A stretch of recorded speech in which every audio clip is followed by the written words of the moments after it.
While progress in HIV prevention is slowly being made in Uganda, young people are still more vulnerable to HIV infection than the general population.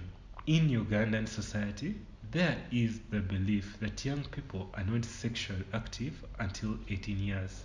Because of this, young people are not provided with sexual, reproductive health and rights information in schools, where abstinence is taught instead.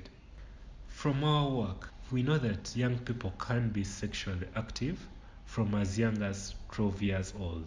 But these young people have little access to sex education, which limits their ability to negotiate safe sex, exposing them to high rates of HIV, sexually transmitted infections, and unintended pregnancies. When young people try to access SRHR services at health centers, they are often turned away for being minors, which act denies them the support and care that they need.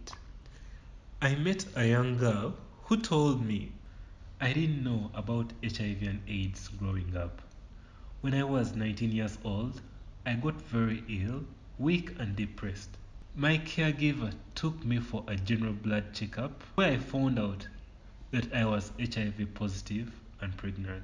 My life at home was never the same again.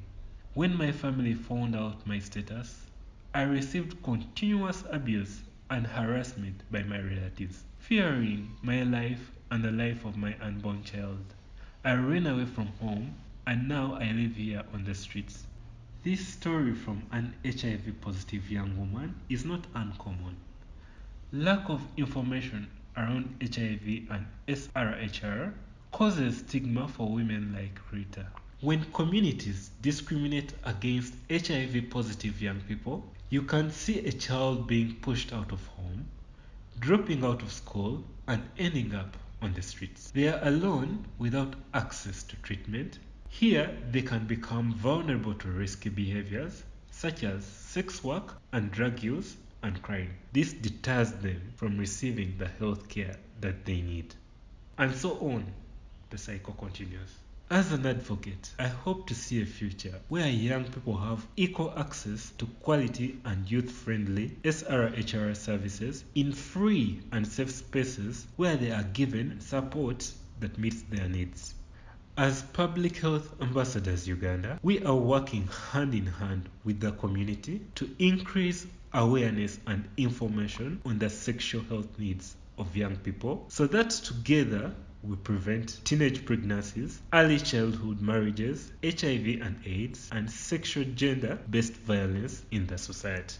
When you are living with HIV, you feel alone, you think you are the only one. Like these lines which are connected together to transmit electricity, our work brings together women and girls, directing them to health services and clinics, sharing information, and creating a support network. But we are one organization and need government support to establish these services for young people in every community across Uganda. When we empower young people to take charge of their health and choices, we are stronger and united in reducing HIV and building a healthy society.